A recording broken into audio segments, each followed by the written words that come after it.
As you can see, it's about much more than just tomorrow at 4 o'clock. There's old boys bowls, there's reunions, it's one big festival this whole week. We are very privileged, Johnny, to have two of the biggest legends of these two schools on our couch today. Schalk Senior and Corne Krige, both heroes of their days, not only for their school, but both Springboks. Corne obviously captain also for the Springboks. Guys, it's such a pleasure for us to have you on the show. This is it's called Blindside. There might be a blindsided question every now and then. Please be as honest as you possibly can, because we want the truth and nothing but the truth, right, Johnny? So Corne, for the sake of seniority, we'll start with Uncle Schalk. Can we drop the uncle, please? Uncle Schalk. For this interview alone, I will drop the uncle. Schalk, you matriculated in 1973. We spoke a bit offset. Can you take us through your journey at Paarl Gym and what the school mean for you? I came to Paarl Gym in the Cape those days was sub B, which but today is grade 2.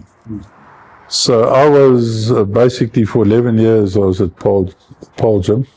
Obviously my first year at Paarl Gym, the high school and the primary school was still together in the old building across from what we call the Torenkerk. Corne, you've got a little bit of a earlier coming into Boishaai, not born in South Africa. Yeah. Yeah. Take us through that. From day one, it was blue and green and yellow on the other side. It was always like we have one big game in the year. There's lots of games, but there's one big game in the year, and there was the inter-school. So and that's the one that counts. You primed from grade 1 all the way through. You primed to live for that one game. Yeah. I want to ask a couple of blindside questions, and I'll start with Schalk. Winning has become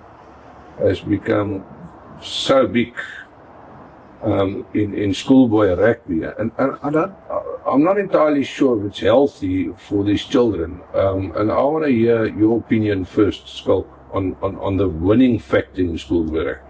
You can win every other match, but if the first team loses, you've lost into schools. The pressure on the kids must be big. And then obviously all the parents. Let me be frank. I think there are too many parents, maybe, living their kids' lives through their eyes, and not through the eyes of the kids. But how do you balance it? Because the fame and the fortune and everything is what we didn't understand. Yeah, I agree with Schalk. When it becomes win at all costs, it becomes a problem.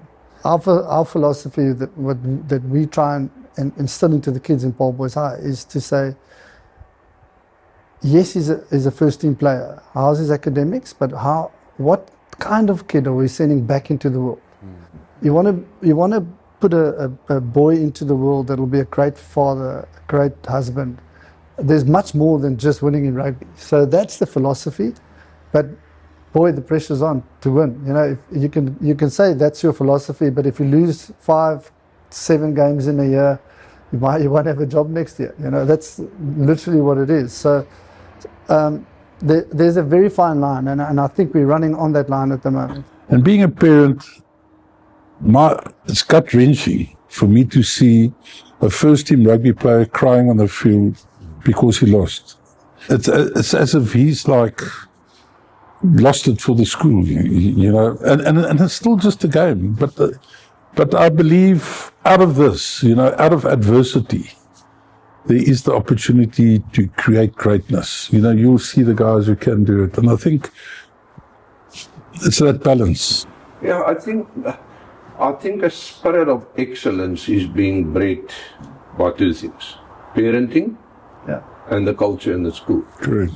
And that brings me to my next question. Let's talk about sideline manners. It is actually sickening to see how parents react, whether it comes to their boy playing or not playing, when it comes to referee calls, whether it comes to coaches. How do we inform, excite and educate parents to stop with it, because it's just terrible. I personally think they should be banned. You know, because it's setting just a bad example.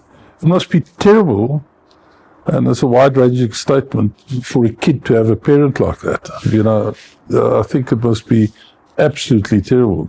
Our director of rugby got all the parents together, all under 19 parents together, and said, look, this is how we select, this is our selection criteria. You're more than welcome to come and speak to me if you don't understand why we've made certain choices. And then also to say, look guys, the referees who come to the school games don't get paid. They're volunteers. Like really, there's no reason for you to abuse them. No. Like let's try and cut that down. There was a parent, a dad walking up and down the sideline, and everything the referee did, he criticized him. So even if it was a penalty for his own team, he'd say, you should have given it a long time ago. You know, so he stopped the game and he said to the parent, he blew the whistle, said to the parent, this game will continue when you leave. And he just stood there. So he turned around, said to the kids, guys, you can sit down. Sit down. And I've never seen it. 30 players on the field sitting down, waiting for a dad to leave. And he embarrassed him. And I think that's what referees must start doing. Especially Absolutely. because otherwise it will just continue. And it's getting worse. So there must be some form of way the referees can stop and say, hey, I'm not here to be abused, you know. And it's more so embarrassing for the kid than anybody else. I mean, that's the sad thing about it. Important thing you guys did, though, is you went and you made the effort to get the parents together and say, guys, this is our selection criteria. How do you feel about the actual psychological component of this whole educational development process of building a player into something or someone that can go out, not like you rightfully said, become a man that he should be, but to handle this type of pressure when he leaves school? You know, the interesting point is there's good and the bad. And if you think what social media can do at school, you know, the social media bullying that takes place on the one side, which is phenomenal. We don't realize it. But, you know, one guy, somebody just sitting behind him saying, look, he's got big ears and all this type of thing. And come first break, they're all laughing at the poor kid. He doesn't know what's happening. And he's a sensitive kid. And then on the other side, you know, what's happening is that all these players to progress in life, you know, they've all got agents. So the agents are all taking all the stats, all the little snippets of them scoring tries and putting it together and creating brands around kids. And I mean, you know, a very big point in case is the Paarl Gimnasium Centre, which everybody is saying, is he the match winner and this and that. But I mean, the pressure on the poor kid must be massive. I honestly believe only at 21 will you biomechanically know what you're going to be. And in today's times, 3 of the best forwards, props that I ever played with, would never have had a contract. Because under 20, they were loose forwards. Henning van Asberg and Keith Andrews and Bill Nieuwhout. So there's something in this because there is a bit of a money mammon sitting there, and the parents want to have contracts and money, and that's forcing it. Now, we're expecting kids of 15, 16 to enter the money game, you know, and I'm not so certain if that's right. You know, rather let him be educated like Corne eloquently said, they want to put a better person into the community. But that's most probably also one of the reasons why we've got these big funnels in South Africa. And if you take the funnel between the matric school rugby and then 1-2 years later, I think we must be losing 60-70% of the players. If you look at what's coming through at club level. And because there isn't that following sort of like channel for them to go into. A school plays a massive part of the culture and the tradition and to a certain extent the mentorship of your child. What's the values from a Schalk burger and a Corne Krige? What values do you instill in your children when it comes to their character and not their ability or talent? So different characters. So I think what's very important here, and Corne touched that, the enjoyment of the game is very important. The other thing, at a young age, I believe kids must not be scared of making mistakes, because they will never understand what is their outer parameters, what they can do or not do. You can play hard, but you can still be a great sportsman. You know, you can tackle a guy to pieces, but you still help him up off the ground. Afterwards, that's what rugby is about. It's like you've got to be a bit of a beast on the field, on between the four lines.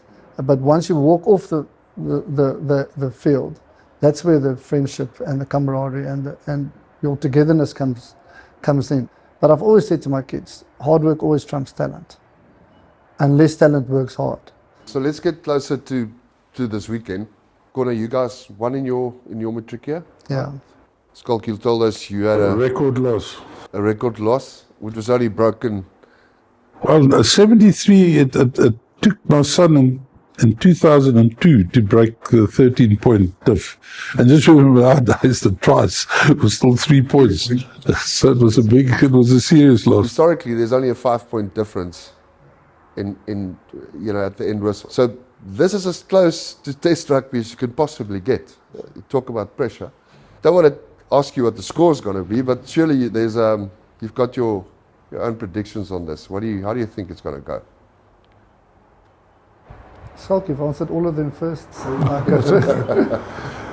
I just love inter-schools. And if you talk about this year, there's also another thing. Beware the dream team. There's always there's been a bad omen. Now, you never want to be the dream team. So everybody's trying to make Paarl Gym the dream team this year. If I had to be a betting man, my money will be on Boishaai. Because through the years, what I've been having a look at it, obviously a lot of my gym mates will shoot me with a good shot in rifle, being winter already. But, it's just such a fantastic day, and walking out of there afterwards. It's funny how there are no fights after the matches. The parents and everybody, we all mingle because, we all go through the gate out and stuff. And it's I would like to just say that inter-schools as an event, as at school level, is unsurpassed in the world, It's always been as hard as you can. Bring it on. But it's never been a big fight, never parents fighting next to the field. And long may that continue. Because then there's no losers on the day. If that happens, there's a loss.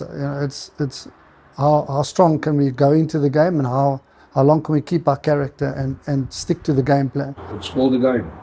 Only call the game.